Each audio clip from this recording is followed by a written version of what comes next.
alihi wa sahbihi ajma'in. Amma ba'du. Kita masih bicara tentang kenabian.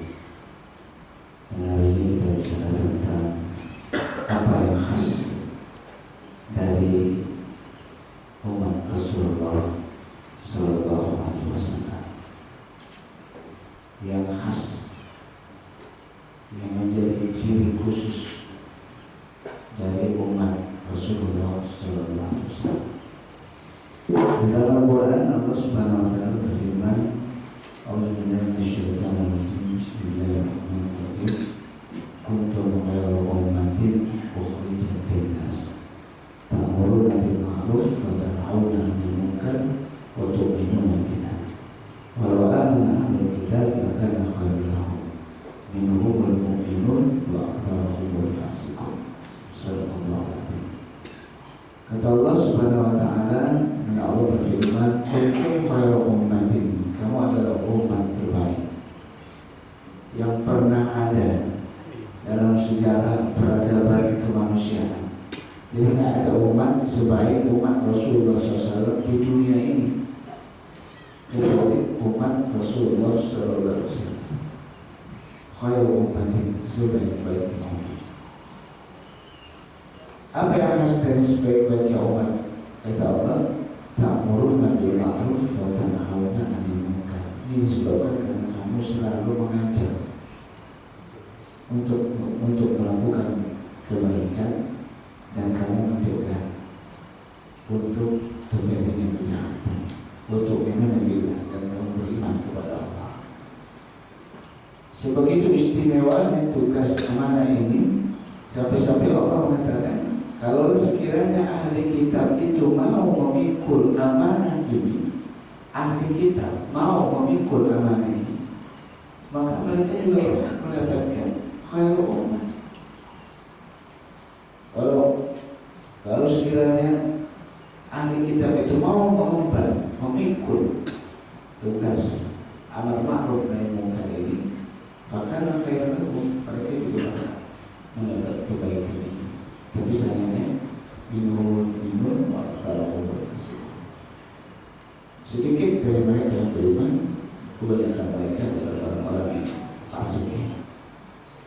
Bapak serta ibu sekalian yang berbahagia, ini yang jadi ciri khas dari umat Rasulullah Sallallahu Alaihi Wasallam, yaitu mereka adalah orang-orang yang peduli, yang senantiasa menegakkan amar ma'ruf nahi munkar. Namun hari ini tugas yang satu ini memang jadi terasa berat. Kenapa? Yang pertama, karena kultur masyarakat kita yang lebih individualis. Masyarakat kita itu cenderung individualis, nafsi orang itu. Lu gua. Jadi kalau ada orang amar ma'ruf nahi munkar, orang akan bilang, nggak usah usir urusan orang lain, nggak usah reseh, kalau bahasa itu, nggak usah terlalu musik urusan orang lain. Sehingga amar ma'ruf nahi munkarnya menjadi akhirnya cenderung tabu untuk kita lakukan. Kenapa? Karena kultur masyarakat kita emang cenderung individualistis. Sehingga kalau kita nasihatin orang atau negur orang, katanya usir, katanya reseh, ada macam-macam. Kenapa? Karena individualis. Yang kedua, tugas ini jadi semakin berat. Bukan sekedar masyarakat kita yang cenderung individualis, tapi ada cap orang yang amar ma'ruf nahi munkar itu terkesan sok tahu. Udah nggak usah sok tahu, nggak usah sok alim, nggak usah sok soleh, nggak usah sok takwa. Statement ini makin terasa bahwa amar ma'ruf nahi munkar jadi terasa berat. Dan kita jadi cenderung tabu melakukan amar ma'ruf nahi munkar. utama. Karena tugas inilah kemudian satu masyarakat dilindungi oleh Allah Subhanahu Wa Taala, satu masyarakat dijaga oleh Allah Subhanahu Wa Taala, satu masyarakat diselamatkan oleh Allah Subhanahu Wa Taala. Karena amar ma'ruf nahi munkar. Sehingga harusnya sholat kita, puasa kita, kerja Quran kita, dan seluruh aktivitas kuliah kita itu harusnya mengacu pada satu titik. Pada akhirnya harus arah pada satu titik, menjadikan kita orang-orang yang amal ma'ruf nahi munkar.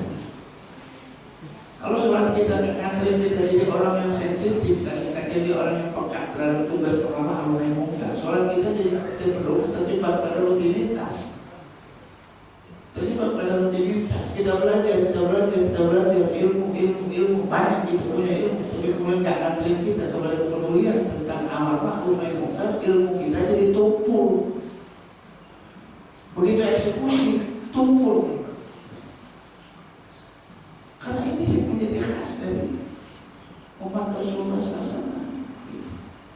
Makanya ketika Rasulullah SAW sholat, waktu awal dakwah, itu didapatkan Rasulullah dengan Ali bin Abi Thalib sholat di rumah Abu Thalib, paman Rasulullah SAW. Ini belum dakwah, baru Syria, dakwahnya masih rahasia. Rasulullah sholat sama Ali. Itu ada orang musyrik datang ke rumah Abu Thalib dan dia melihat Rasulullah sama Ali lagi sholat. Apa kata orang Quraisy? Itu orang lagi ngapain? Gitu. Kata orang Quraisy, kafir Quraisy. Kata Abu Thalib, itu dia lagi menyembah Tuhannya. Apa kata orang Quraisy? Saya nggak lihat bentuk ibadah yang lebih bagus daripada apa yang dilakukan oleh dua orang itu. Saya nggak melihat sebuah ibadah yang lebih bagus kecuali yang dilakukan oleh dua orang itu. Ada terus di para Quraisy? Nggak terus. Ibadah dalam konteks kita terus di orang Quraisy. Bahkan memuji orang kafir Quraisy. Sholatnya Rasulullah SAW bersama Ali bin Abi Thalib. Tapi kemudian kenapa dia jadi benci dengan Rasulullah SAW ketika sholat itu berubah menjadi sebuah kekuatan yang mengajak masyarakatnya, mengajak kaumnya untuk amar ma'ruf nahi munkar. Di situ baru terjadi perseteruan. Di situ baru menjadi ancaman. Jadi kalau sholat kita sekedar sebuah aktivitas rutinitas, rukuk sujud, tapi tidak mengantarkan kita menjadi orang-orang yang pada akhirnya sensitif, punya kepekaan terhadap amar ma'ruf nahi munkar, maka sholat kita akhirnya terjebak pada bentuk-bentuk rutinitas. Dan orang kafir tidak pernah takut di sholat begitu. Baca Quran, kalau kemudian kita tidak membuka diri kita menjadi orang-orang yang amar ma'ruf nahi munkar, orang-orang kafir tidak pernah takuti. Bahkan di beberapa negara, di antaranya di India, itu orang-orang kafir fasilitasi mencetak Quran, ribuan Quran untuk dibaca oleh kaum muslimin dengan catatan Qurannya kan dijalani, dibacain aja, jangan dijalani, jangan diterapin, dibacain aja. Ribuan jam dicetak Quran itu sedemikian di India, nggak nakuti.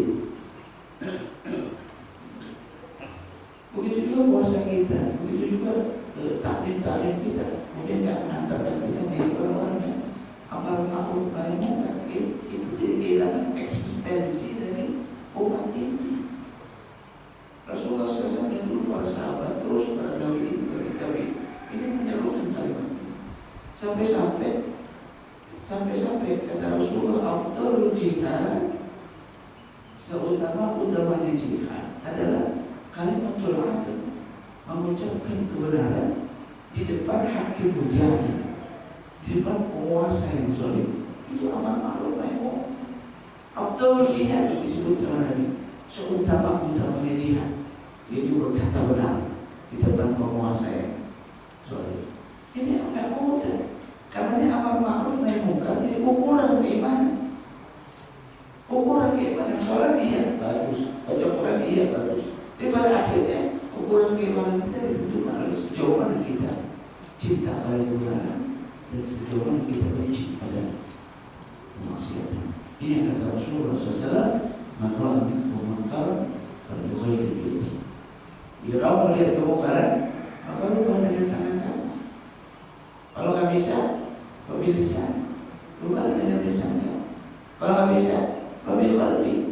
berubah dengan hati kamu. Tapi apa kata Rasulullah? Wadhalika hadaful iman. Ketahui kan, berubah dengan hati itu selemah-lemahnya iman. Jadi amar ma'ruf nahi munkar jadi ukuran keimanan.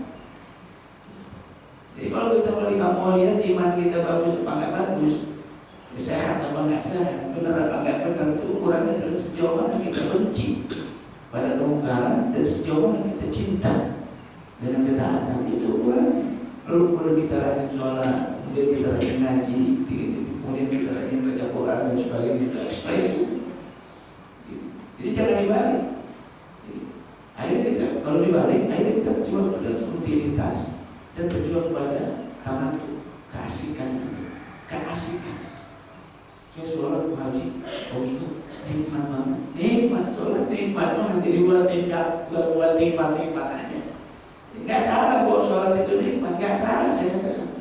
Tapi kalau sholat sekedar buat cari nikmat, jadi salah. Karena sholat boleh, pada akhirnya boleh itu adalah tangan al-fahsyai wal munkar. Pada akhirnya boleh sholat itu mencegah kita dari berbuat keji dan munkar. Jadi kalau kemudian kita terjebak pada keasikan, jadi salah. Pada kenikmatan jadi salah. Bahwa kemudian sholat itu nikmat, nggak salah. Maka ada orang haji berkali-kali. Kenapa? Haji itu nikmat banget. Gitu. Nggak salah, haji itu memang nikmat. Ibadah itu penuh kenikmatan. Tapi kalau kemudian kita berhenti sekedar sebuah mencari kenikmatan, semata-mata mencari kenikmatan, saya khawatir nanti ada yang nikmat yang lain ditinggal itu haji. Kenapa? Karena dia jadi memburu nikmat. Bukan esensi dari haji. Dia pada akhirnya harus mengantarin kita. Jadi orang-orang yang tak buru Nabi Muhammad bertanya ini jadi penting untuk kita duduk. Kenapa? Karena ada beberapa hal. Kalau amar ma'ruf nahi munkar ini sudah tidak ditegakkan di umat ini, maka ada banyak resiko yang akan kita alami. Soal keutamaan dalam Al-Quran, Allah Subhanahu wa Ta'ala mengisyaratkan bahwa amar ma'ruf nahi munkar ini sangat spesial. Tawaran langsung dari Allah Subhanahu wa Ta'ala dengan fasilitas yang menggiurkan. Kata Allah Subhanahu wa Ta'ala dalam Al-Quran, wa takum minkum ummatun yad'una ilal khair wa ya'muruna bil ma'ruf wa yanhauna 'anil munkar wa ulaika humul muflihun. Kata Allah Subhanahu wa Ta'ala, maka tak ada di antara kamu orang-orang yang ngajak pada kebaikan. Khair, apa itu kebaikan? Kebaikan itu adalah ya'muruna bil ma'ruf wa yanhauna 'anil munkar. Yang namanya kebaikan itu adalah ngajak orang berbuat baik, ma'ruf, dan mencegah orang berbuat munkar. Pilarnya dua, ngajak orang berbuat baik dan mencegah orang berbuat munkar. Apa kata Allah setelah itu? Wa ulaika humul muflihun. Wa ulaika humul muflihun. Dia redaksi. Humnya itu di tengah, domnya itu di tengah. Wa ulaika humul muflihun. Ini ada satu faedah yang menarik dari untuk kalimat ini. Ketika hum ada di tengah antara ulaika dengan fasilitas yang Allah berikan, ini memberikan sebuah pembatasan. Ada sebuah pembatasan bahwa kalau kita mau beruntung, dia harus tegakkan amar ma'ruf nahi munkar. Kalau enggak, ya kita akan masuk dalam kategori orang yang beruntung. Apa sih beruntung? Beruntung di satu kata yang mewakili semua kebaikan. Muflihun, orang disebut beruntung, udah cukup dengan satu kata itu, orang juga baik. Dunianya baik, akhiratnya baik, semuanya ditanggung semua. Ulaika humul muflihun, itu satu kata yang memberikan sebuah jaminan bonus tentang segala macam kebaikan yang akan diberikan oleh Allah Subhanahu wa Ta'ala. Dan menarik, kita baru bisa dapat muflihun kalau kita menegakkan amar ma'ruf nahi munkar. Kalau enggak ada tuh. Kita nggak dapat apa yang disebut dengan muflihun. Begitu tawaran Allah. Sedemikian hebat dan kerja amanah amar ma'ruf nahi munkar. Makanya karena beratnya tugas ini, kali kita nggak sanggup. Mikul tugas ini nggak sanggup. Sehingga dalam satu riwayat Rasulullah SAW menggambarkan ulama-ulama Bani Israel itu dilaknat oleh Allah Subhanahu wa Ta'ala karena meninggalkan tugas ini. Sampai digambarkan dalam hadis, ulama-ulama Bani Israel kalau melihat orang berbuat munkar dinasihatin, pada awalnya dinasihatin. Tapi kalau orang yang maksiat, yang bikin munkar, yang mau berhenti dari kemaksiatan, ulama-ulama Bani Israel berhenti, diam, nggak terusin lagi tugas amar ma'ruf nahi munkar. Bahkan pada masa-masa tertentu belakang ke depan, kemudian disaksikan ulama-ulama Bani Israel ikut-ikutan maksiat bersama orang-orang yang maksiat, makanya dilaknat oleh Allah Subhanahu wa Ta'ala. Jadi maka mudah tugas ini. Sebegitu pentingnya tugas ini sampai Rasulullah SAW gambarin seperti orang naik perahu. Orang naik perahu di laut itu ada 2 lantai. Lantai atas itu biasanya buat orang senang-senang makan, minum. Itu di atas, di bawah itu biasa kapal. Ada kendaraan support, awalnya support. Orang yang di bawah kalau mau minum dia harus ke atas. Padahal air lebih dekat sama dia. Air itu lebih dekat sama dia. Dia bisa lubangin kapal, dia bisa ambil air, dia harus lalu ke atas. Jadi Rasulullah sampai gambarin orang yang di bawah melubangin kapal. Orang yang di atas tahu apa kata orang di atas, tahu karena dia kita. Dia kita. Ternyata kapalnya tenggelam. Lalu orang yang di atas berkata, ini kenapa bisa tenggelam? Nggak usah ditanya. Orang muda kapal dilubangin dia aja. Nah gitu gambarannya. Jadi orang yang amal ma'ruf nahi munkar ini sangat ikhtiar yang menjaga, menyelamatkan umat ini dari hancur. Jadi kalau tugas ini ditinggalkan, maka tunggu. Itu risiko yang kita. Jadi kalau orang hari ini udah nggak mau terjadi lagi amal ma'ruf nahi munkar, itu buatnya hancur. Di saat ini dibuatkan oleh Rasulullah SAW dengan bahasa yang lembut. Kata Nabi, ad-din an-nasihat. Agama itu nasihat. Agama itu nasihat. Bahkan surat Al-Asri sampai ada ulama yang mengatakan kalau Allah turunkan satu surat ini aja buat kita, udah cukup bikin kita jadi baik. Kalau Allah turunkan surat Al-Asri ini saja, ini aja surat ini, udah cukup bikin kita jadi baik. Kenapa? Tawassul bil haq, tawassul bis sabr. Jadi saling mengingatkan dalam kebaikan, dalam kebenaran, saling mengingatkan dalam kesabaran. Kalau itu sudah ada di tengah-tengah masyarakat, selesai. Kenapa itu kata ini? Kenapa orang suka dinasihatin? Nggak suka. Orang yang nasihatin merasa lebih mulia, orang yang dinasihatin jadi merasa lebih hina. Makanya air nasihatin nggak populer di tengah masyarakat kita. Kenapa? Karena orang kalau dinasihatin jadi aib. Seolah-olah kalau orang dinasihatin kayak aib. Padahal orang salah itu biasa. Emang manusia tempatnya salah. Kalau manusia nggak bisa salah, nggak bisa. Bukan manusia itu atau manusia tempatnya salah dan tempatnya lupa. Jadi kalau orang nggak salah, salah juga. Wajar orang salah. Yang nggak boleh kalau salah mulu. Yang kedua nisyan, manusia lupa. Biasa Nabi lupa. Nabi lupa. Hari ini hari apa? Lupa Nabi. Kita suka lupa juga. Hari ini hari apa? Suka lupa.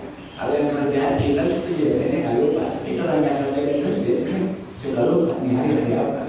Nabi lupa. Hari ini hari apa? Nanya sama sahabat. Karena yang nanya Nabi, maka sahabat mengatakan Allah Rasulullah a'lam. Allah dan Rasulullah lebih tahu hari ini hari apa. Jawabannya gitu. Tetap aja nggak jawab tuh. Sampai Nabi mikir, maka ketemu hari ini hari anu. Kata sahabat itu, iya ya Rasulullah, hari ini hari anu. Kata Nabi, kenapa tadi nggak ngasih tahu? Apa kata sahabat itu? Saya takut kalau hari ini bukan hari anu lagi. Jadi ganti Allah gitu. Karena yang nanya Rasulullah.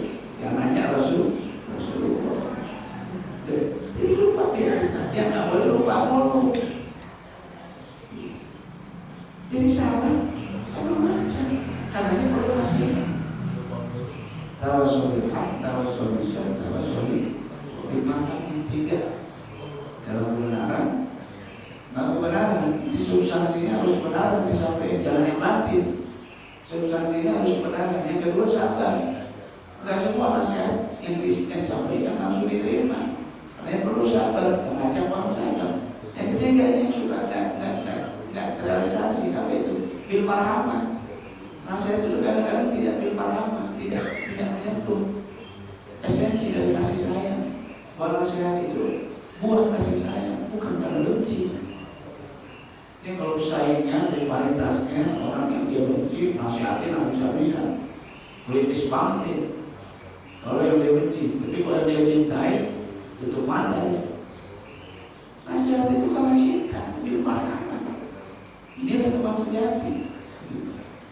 Ini teman sejati, emang pahit kadang-kadang. Pahit, dia mengungkap aib kita, dia ingetin kita. Aib kadang-kadang, aib rasanya. Tapi itu buat cinta, bil marhamah. Dia dilakukan itu karena cinta. Ini yang saya suka salah persepsi. Orang nasihatin katanya sirik. Orang nasihatin katanya iri. Orang nasihatin katanya dengki. Orang yang nasihatin katanya sakit hati. Akhirnya nggak efektif nasihat. Siapa sih yang mesti kita dari kesalahan? Kalian mesti. Sehingga seorang Umar bin Khattab saja masih bisa, masih butuh nasihat. Umar bin Khattab masih butuh nasihat. Siapa yang nggak kenal Umar bin Khattab? Dia mertua Rasulullah, dia sahabat Nabi, orang dekat, dia khalifah Rasulullah. Setan nanti takut sama dia. Terus apa yang boleh nasihati? Itu seorang Umar. Kalau ketemu di jalan selalu katakan, "Awas sini, tolong nasihatin saya." Ketemu lagi banyak sama orang, "Tolong nasihatin saya." Itu Umar. Seorang Umar butuh nasihat, tapi kita nasihat. Itu kata Umar, nasihat itu seperti mutiara, seperti mutiara. Dia di dalam lumpur, biar dalam lumpur, dia tetap mutiara. Biar keluar dari mulut orang yang jelek. Kalau nasihat, dia tetap aja kebaikan, jangan ditolak. Orang nggak sholat terus nunggu kita sholat, walaupun jarang juga kalau gitu. Orang nggak sholat lagi, orang nggak sholat nunggu kita sholat. Tapi taruhlah ekstrim nih, ada orang nggak sholat, tapi karena kita ngelihat kita rajin sholat, dia ingetin, bapak belum sholat. Kita terima kan? Kita terima. Bukan malah maki-maki, lo ngurusin orang aja, lu aja gak sholat, gitu. Jangan, gitu. Buat nasihatnya itu cuma buat kebaikan. Dari lumpur, di dalam lumpur sekalipun, mutiara dia tetap mutiara. Keluar dari mulut orang yang jelek, dia tetap kebaikan. Maka pernah saya cerita kali ini, ada Ustaz udah ngajar lama, 3 tahun, 4 tahun. Cuma kelakuannya nggak sesuai dengan amalnya, sampai jamaahnya kesel. Ustadz omdo, Ustadz ngomong doang. Akhirnya protes dengan Ustadz, Ustadz sampai sini aja dah pengajiannya. Kenapa ya? Ente ngomong doang, dia juga nggak lebih baik, istrinya nggak lebih baik, anaknya nggak lebih baik. Diprotes sama jemaahnya karena nggak sesuai dengan apa yang diajarkan. Tapi kata Ustaznya, bagusnya Ustaznya tawadu, dia mengiyakan, dia minta maaf kalau selama ini dia nggak bisa jadi uswah yang baik, dia bisa jadi teladan yang baik buat jemaah dan sebagainya. Cuma ada satu kalimat yang menarik yang keluar dari Ustaz itu, sampai Ustaz itu mengatakan, kayaknya mendingan saya. Kenapa Ustaz? Iya, saya 4 tahun emang ngomong doang, 4 tahun ngomong doang. Mendingan saya, kenapa? Daripada ente 4 tahun dengar doang. 4 tahun dengar doang, mendingan Ustaz 4 tahun ngomong doang.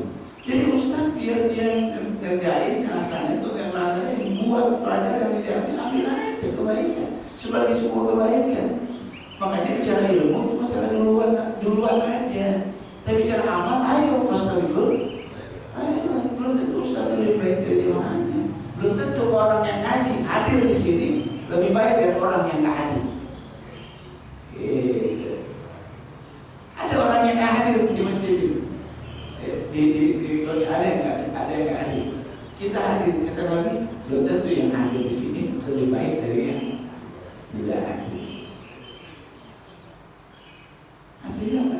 Mereka koreksi buat kita. Nasihat itu kebutuhan. Nanti anak sih. Buat siapa? Buat Allah, Rasul, orang Muslim, amati dan pemimpin. Nasihat. Ini bagian dari apa? Ma'ruf nahi munkar. Ini tugas istimewa, tugas spesial. Kalau ini tidak ditunaikan, maka nggak main-main efeknya. Allah akan turunkan azab. Allah akan turunkan azab. Allah akan turunkan laknat. Kalau tugas ini sudah tidak diunggah, habisi. Allah akan ganti dengan kaum yang lain. Ini kalau kita berangkat dari sejarah Bani Israel. Kata Allah, wa innal ladzina kafaru min bani Israil ala lisan Daud wa Isa bin Maryam dzalika bima asaw wa kanu ya'tadun. Telah dilaknat orang-orang kafir dari Bani Israel atas lisan Daud dan Isa putra Maryam. Dzalika bima asaw wa kanu ya'tadun. Kenapa demikian? Karena mereka sedang senantiasa bermaksiat dan mereka senantiasa melampaui batas. Pertanyaannya apa? Apa kemaksiatan yang mereka lakukan? Apa perbuatan berlebihan yang mereka lakukan? Dua perbuatan mereka sampai Allah turunkan laknat. Ini harusnya jadi warning buat kita. Kalau ada dua ini kita kerjain hari ini, maka kita juga akan nasibnya sama dengan Bani Israel. Allah akan laknat umatnya. Apa dua hal yang dilakukan oleh Bani Israel? Kenapa mereka dilaknat oleh Allah? Yang pertama, kanu la yatanahawna an munkarin fa'alu. Kamu akan lihat mereka itu adalah orang-orang yang gak peduli lagi kalau mereka melihat kemungkaran. Oh, udah lihat kemungkaran gak peduli. Mereka sudah meninggalkan tugas yang mulia amar ma'ruf nahi munkar, dilaknat sama Allah karena kerjaan mereka ini. Udah gak peduli lagi dengan melihat kemungkaran itu, gak peduli lagi. Dilaknat sama Allah. Yang kedua, taruh kathirun minhum yatawallawna alladziina kafaru. Kamu akan lihat kebanyakan dari mereka adalah orang-orang yang memberikan loyalitasnya, kecintaannya, dukungannya kepada orang-orang yang kafir pada Allah Subhanahu wa taala. Taruh kathirun minhum yatawallawna alladziina kafaru. Kebanyakan mereka memberikan loyalitasnya, dukungannya, supportnya, pembelaannya kepada siapa? Kepada pihak-pihak kekufuran.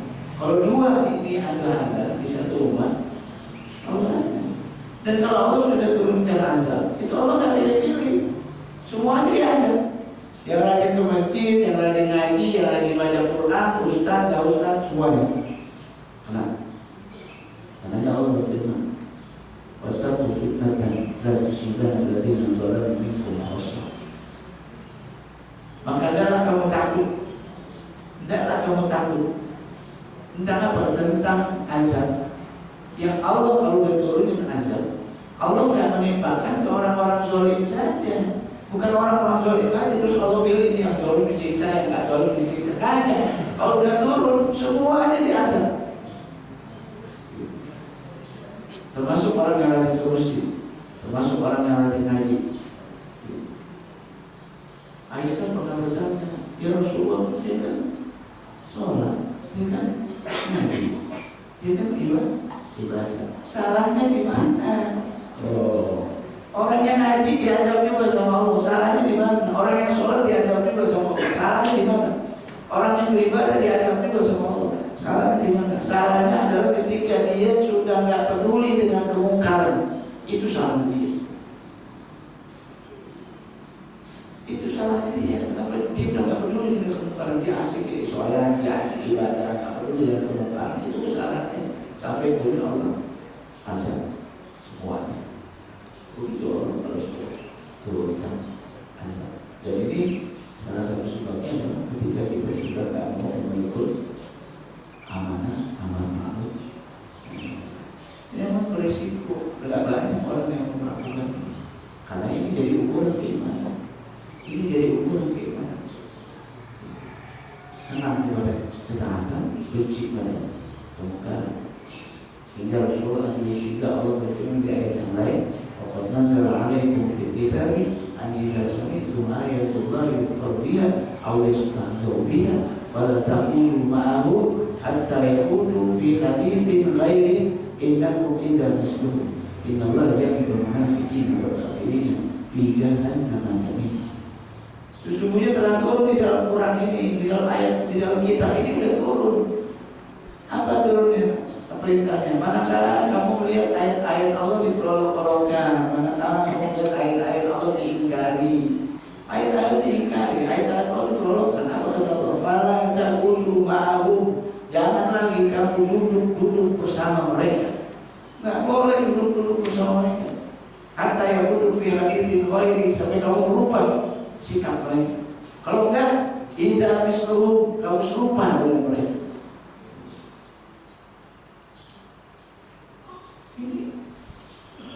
Pernyataan Allah tegas. Udah nggak mau amarah Allah naik mungkar, udah kita dimasukin kelompok yang sama dengan ahli mungkar, orang-orang yang berbuat kemungkaran. Dan pilihannya cuma dua, kita udah kafir atau kita munafik. Karena Allah di kalimat berikutnya, innallaha jami'ul munafiqina wal kafirina fi jahannam jami'an. Sebenarnya Allah akan kumpul semua orang kafir, orang munafik, semua itu di neraka jahanam. Jadi pilihan kita cuma dua. Kalau lihat kemungkaran dia, dalam hati juga gak benci, dulu juga di situ bersama mereka, itu pilihan kedua, kita kafir atau kita munafik. Nanti di jahanam dikumpulin semua itu karena jadi hukuman gimana? Benar-benar gimana? Karena nggak mudah. Dan terakhir, efek akibat ketika amar ma'ruf dan nahi munkar tidak ditunaikan, maka resikonya paling tidak dan harus kita tanggung. Ini kesimpulan dari hadis-hadis Rasulullah SAW. Yang pertama, Allah akan keberkahan, Allah akan keberkahan hidup. Kalau udah nggak mau tanggapin amar ma'ruf nahi munkar, udah nggak ada yang berkah kehidupan kita. Yang kedua, Allah tanam pemimpin yang paling jahat di antara kalian untuk jadi pemimpin kalian. Kalau udah nggak mau menegakkan amar ma'ruf nahi munkar. Yang ketiga, kamu berdoa, Allah nggak dengar. Kamu berdoa, Allah nggak mau dengar. Ini udah risiko yang paling besar yang harus kita tanggung. Keberkahan hidup diangkat, pemimpin yang muncul, pemimpin yang solid, pemimpin yang paling jahat. Dan yang ketiga, kita berdoa. Udah begitu kita berdoa, kagak didengar sama Allah. Itu risiko yang harus kita tanggung kalau kita nggak mau lagi menghadapi amar ma'ruf nahi munkar. Karena ulama sepakat, mayoritas ulama mengatakan amar ma'ruf nahi munkar adalah setengah dari agama. Bahkan ada seorang ulama besar yang mengatakan inti dari agama ini adalah amar ma'ruf nahi munkar. Sebegitu hebatnya? Iya. Sampai Rasulullah SAW gambarin amar ma'ruf nahi munkar itu atap dalam sebuah bangunan. Atap dalam sebuah bangunan. Jadi kalau bangunan itu ada fondasi, ada tiang-tiangnya, ada gentengnya, ada atapnya. Di mana amar ma'ruf nahi munkar? Atapnya. Dia yang menjaga rumah itu dari kerusakan-kerusakan. Kebayang nggak kalau rumah itu nggak ada atapnya? Maka bangunan apapun dia akan pada akhirnya jadi rubuh, rapuh, pada akhirnya rubuh. Gitu. Gedung yang besar, yang hebat tinggi, kalau ada yang naungi, itu pada akhirnya hancur. Begitu jihad, begitu amar ma'ruf nahi munkar, dia harus ada di umat ini untuk melindungi sholat kita, untuk melindungi puasa kita, untuk melindungi zakat kita, untuk melindungi haji kita, dan melindungi semua kebaikan yang ada di kita. Kalau itu nggak ada, habis.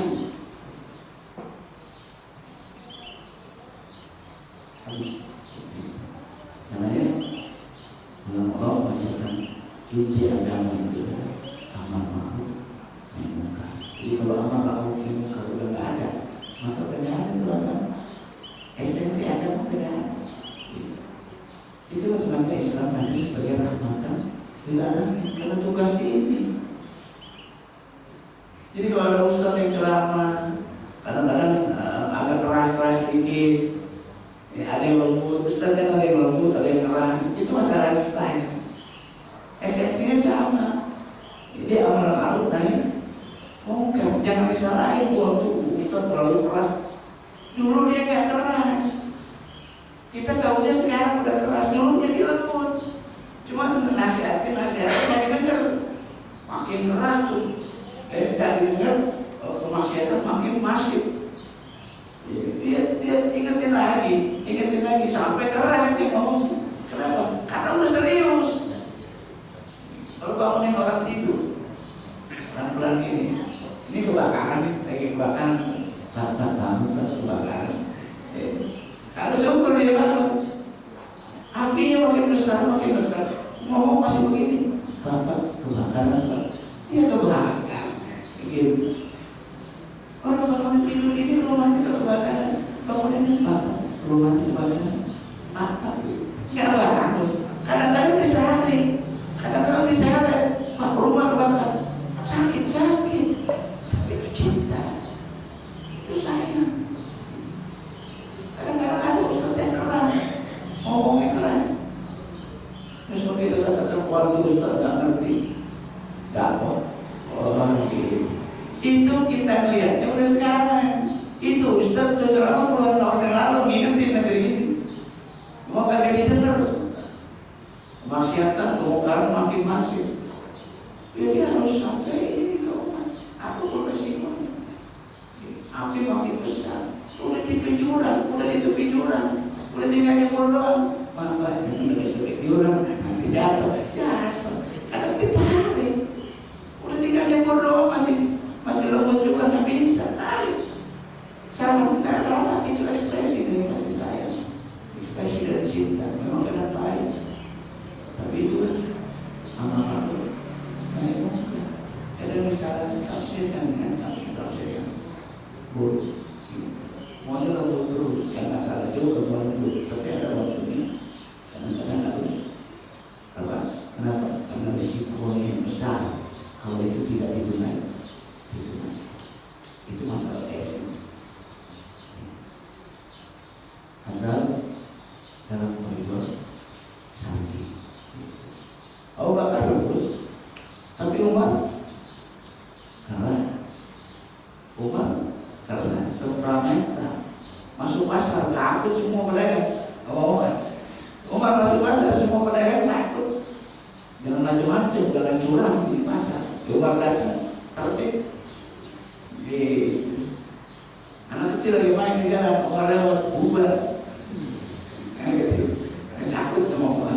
Ibu-ibu lagi ngaji, Umar datang bubar. Kalau satu saat lagi ngaji dengan Rasulullah SAW, ini kan suara Assalamualaikum Umar.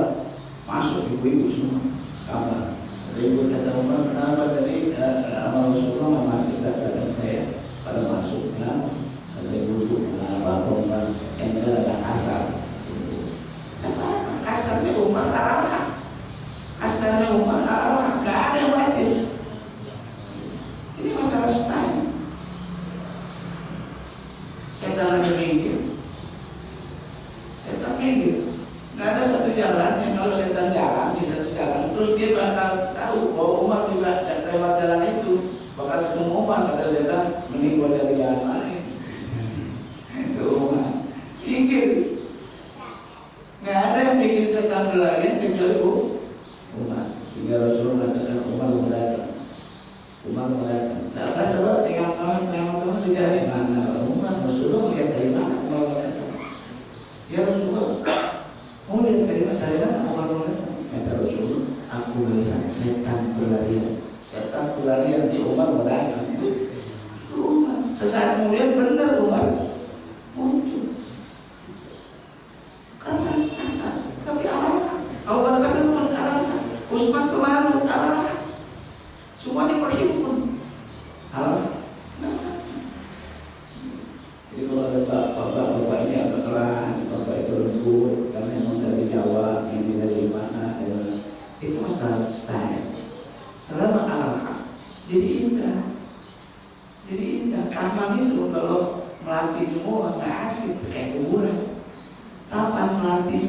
putih semua, nggak asik. Kayak bubur, yang asik apa? Ada merah, ada hijau, ada kuning, ada biru, mau baru indah. Jadi keragaman itu jadi sebuah keindahan. Ada yang keras, ada yang lembut, ada yang tujuh poin, ada yang itu masalah selama alam. Jadi itu resiko yang pernah kita tanggung.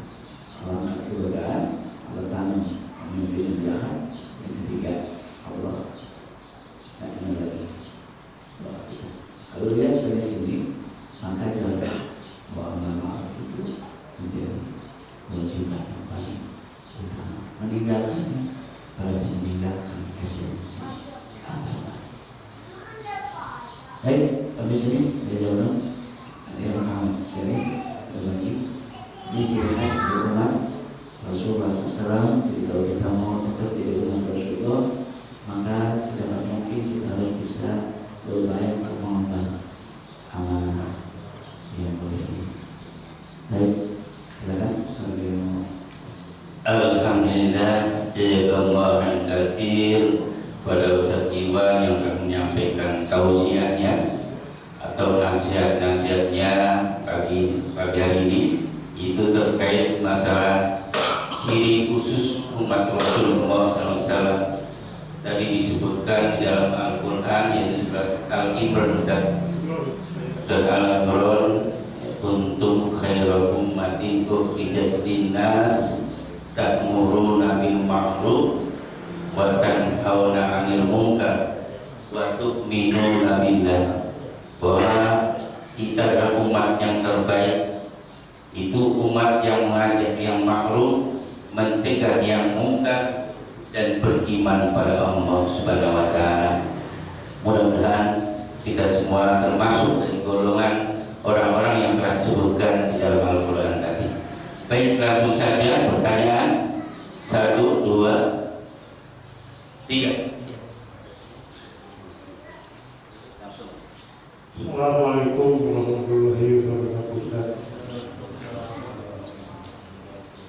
Begini Ustaz, saya yang akan khawatirkan dengan pujian-pujian Allah, bagaimana dengan akhir pertanggungan jawab kita sebagai manusia.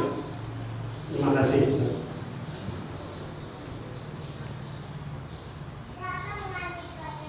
Assalamualaikum warahmatullahi wabarakatuh.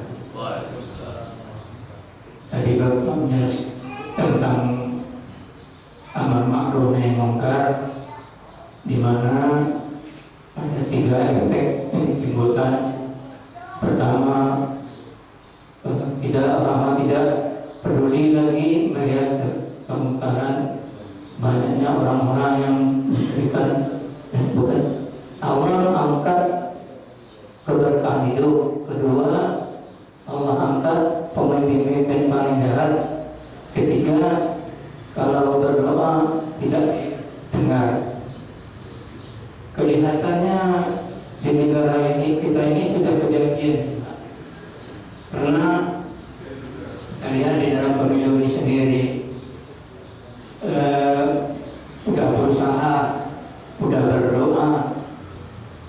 Kemudian juga negara kita ini sangat kaya, harusnya rakyatnya makmur, tapi makin parah. Terus pemimpin yang menang adalah pemimpin yang curang. Nah, kemudian kita sebelum itu kita semua disuruh berdoa, tapi tetap kalah. Nah, apakah yang harus kita perbuat sebagai pribadi, sebagai jamaah, sebagai umat, dan sebagai bangsa? Terima kasih. Assalamualaikum warahmatullahi wabarakatuh. Satu lagi deh.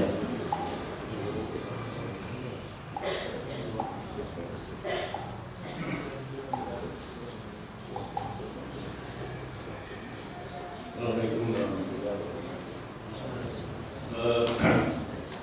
Saya tertarik dengan dalam rangka menegakkan politik partai Ustaz. Saya ya sendiri sudah pribadi masih alhamdulillah ya, masih ada yang mengutarakan itu. Contohnya misalnya Pak Haji Samsudin, seorang bekas ketua orang tertinggi di MUI. Beliau mengatakan bahwa saya merasa terusik dengan liburan. Ini dalam rangka mengkritisi putusan MK yang jelas-jelas itu yang seakan-akan kalau ini jelas-jelas memenangkan yang kurang, menyalahkan yang benar, membenarkan yang salah. Nah ini menurut saya dalam rangka hubungannya dengan aman dan kita masih ada yang berani mengatakan demikian. Kemudian terakhir kata-kata yang lebih membedakan kita bahwa masih ada yang mengatakan bahwa Allah melarang untuk mengucapkan selawat kepada orang yang curang. Ini hubungan dengan semuanya dengan kondisi sekarang. Kita berbeda, dan saya sendiri masih ada yang dalam subdisi yang ini tetapi saya juga kecewa justru seperti Pak Din Samsudin ini orang mulia yang sangat biasa dalam negara ini, justru dia diserang oleh orang muda sendiri. Nah ini gejala apa sebenarnya? Apa yang tidak bersyukur atau tidak tahu bahwa kita betul-betul Din Samsudin itu berani, menurut saya sudah berani mengatakan yang benar dalam rangka Indonesia mengenai putusan MK yang sudah mengecewakan Indonesia. Demikian Ustaz. Dan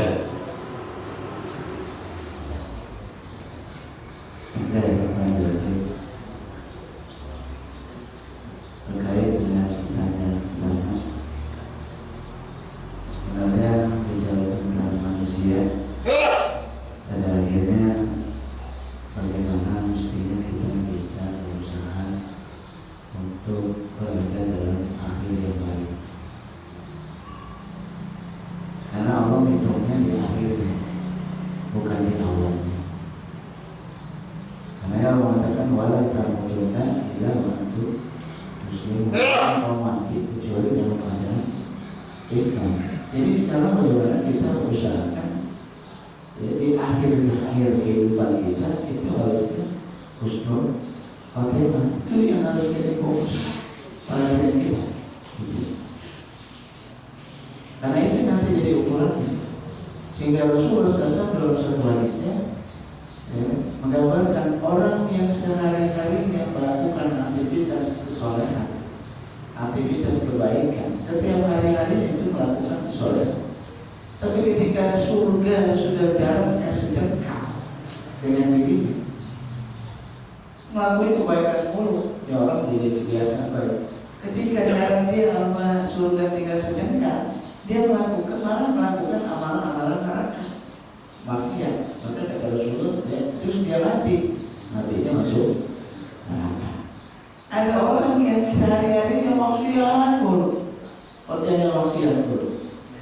Terus kata Rasulullah, jarak dia sama neraka udah tinggal sejengkal. Di akhir-akhir itu malah melakukan amal kebaikan, terus dia mati, dia masuk surga. Tuh, kalau lihat kayak begini menjadi warning buat kita yang sudah merasa soleh dan merasa aman. Gitu, yang udah rajin ngaji, yang udah hafal Quran, yang udah jadi ustaz, yang merasa aman. Kenapa? Peluang itu tetap ada.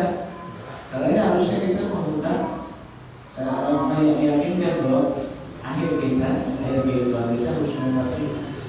Yang maksiat mulu jangan putus asa sebenarnya. Jangan putus asa.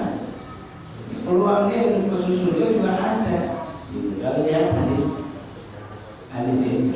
Jadi ini benar-benar warning buat kita. Karena pada akhir itu adalah akhirnya husnul khotimah. Ataupun jatuhnya husnul khotimah. Saya kemarin baru cerita. Dia hasil bikin masjid di daerah Bogor, dilarang oleh masyarakat. Tiba-tiba ada preman itu yang pasang badan. Preman itu pasang badan bela Bakhtiar Nasir dan dia pukul teman-teman preman yang lain untuk tetap bikin masjid di sini. Dia mengatakan kamu yang bangun maksiat ketika dibangun ente izinin masjid yang mau dibangun dilarang. Akhirnya itu preman-preman pasang badan. Akhirnya masjid itu gitu.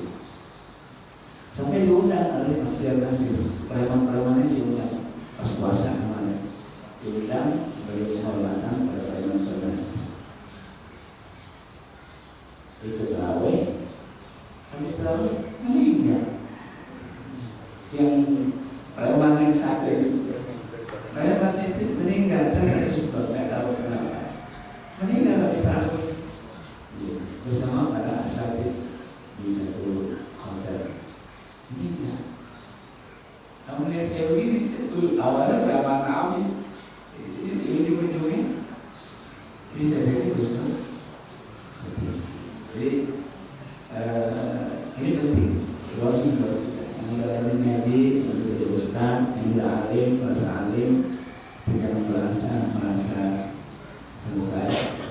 Ya, kita harus terus berjaga dalam kematian nggak pernah tahu kapan datang.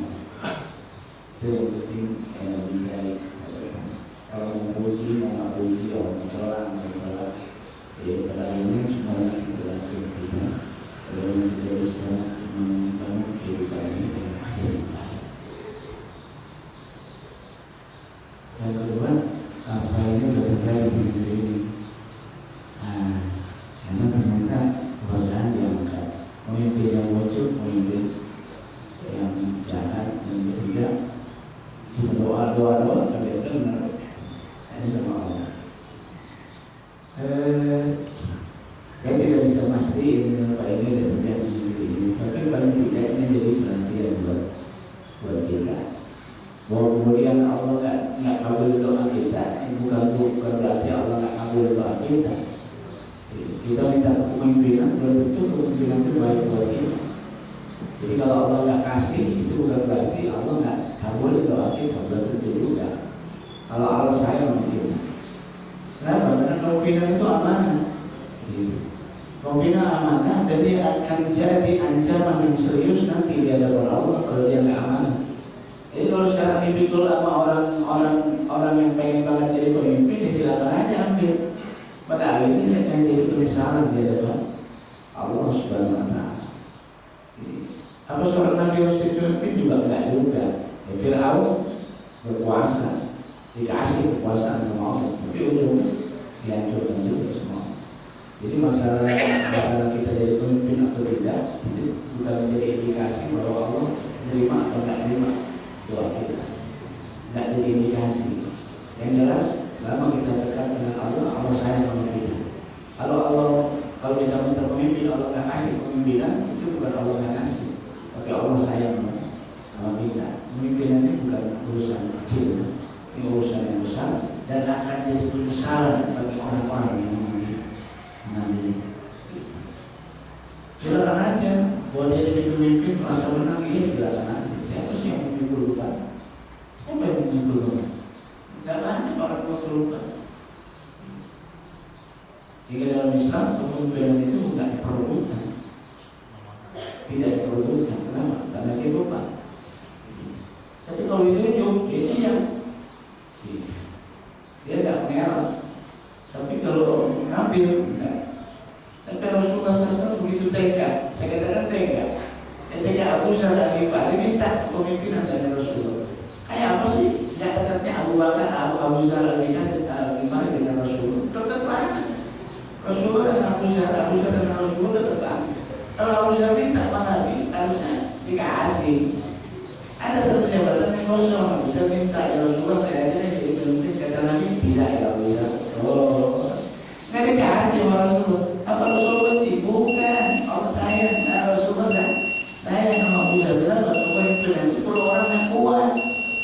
Gak bisa orang lemah, harus orang kuat. Maka dalam Islam kriteria pemimpin itu pasukan ilmu wajib palingnya dua, ilmunya kuat, berwawasan kuat, fisiknya kuat.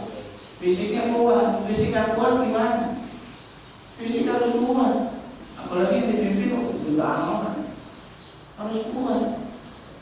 Pas nonton film ilmunya harus luas, karena dia harus ngadepin banyak orang. Dia harus luas, dia harus fleksibel, dia harus bisa ngadepin banyak dengan ilmu yang banyak. Yang kedua, fisiknya kuat.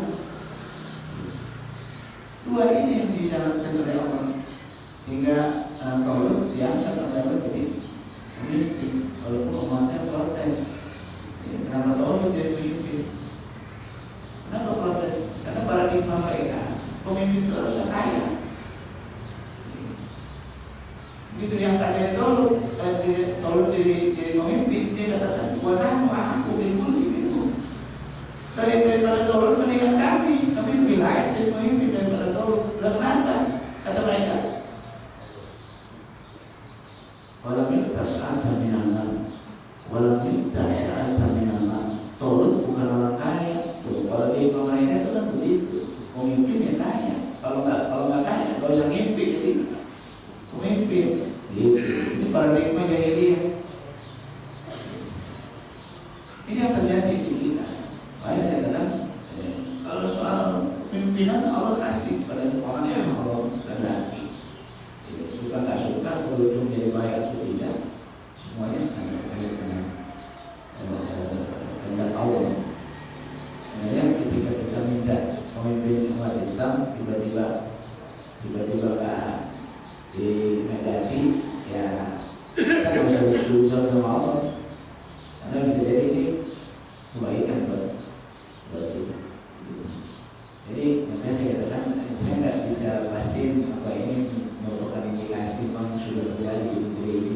Di luar berkah, pemimpin yang dihadirkan, lalu berdoa dari istiadat, itu belum bisa masih. Tapi paling tidak ini harus jadi perhatian bagi kita.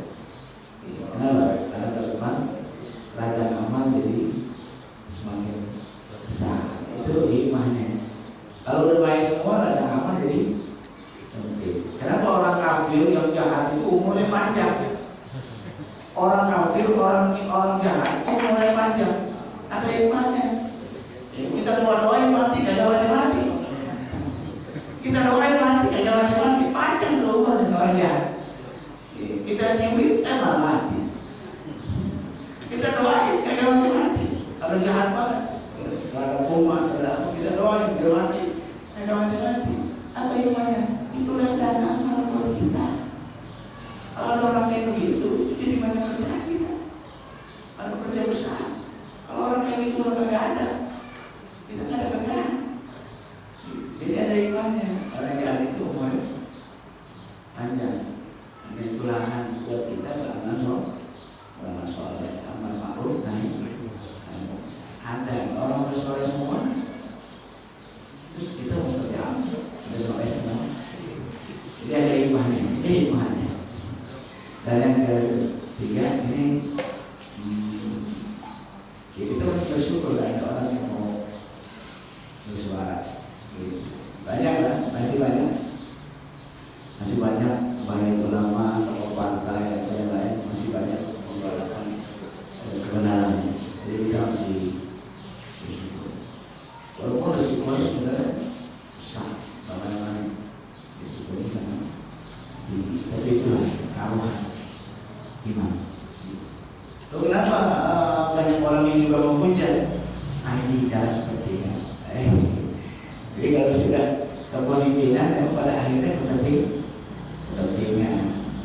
Ya musuh jadi teman jadi musuh, bisa terjadi gitu.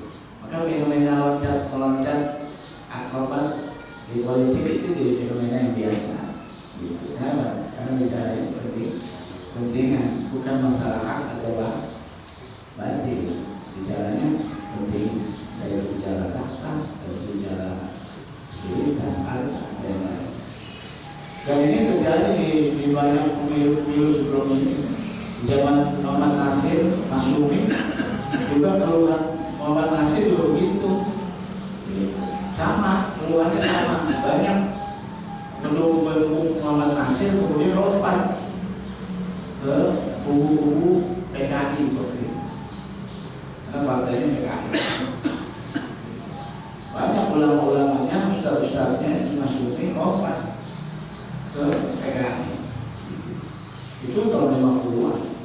Jadi kalau sekarang katanya begitu, ya nggak apa-apa yang biasa. Tapi cara pimpinan, bicara pemimpinan, ya biasanya bicara pemimpinan. Jalan yang original, yang asli, jalan satu pemimpinan umat dengan segala risiko yang bakal ditanggung. Dan itu yang istimewa. Jangan ada apa-apa. Tapi dia mungkin yang dapat kajian, makian. Tapi itulah risiko sebuah kerja besar amal ma'ruf.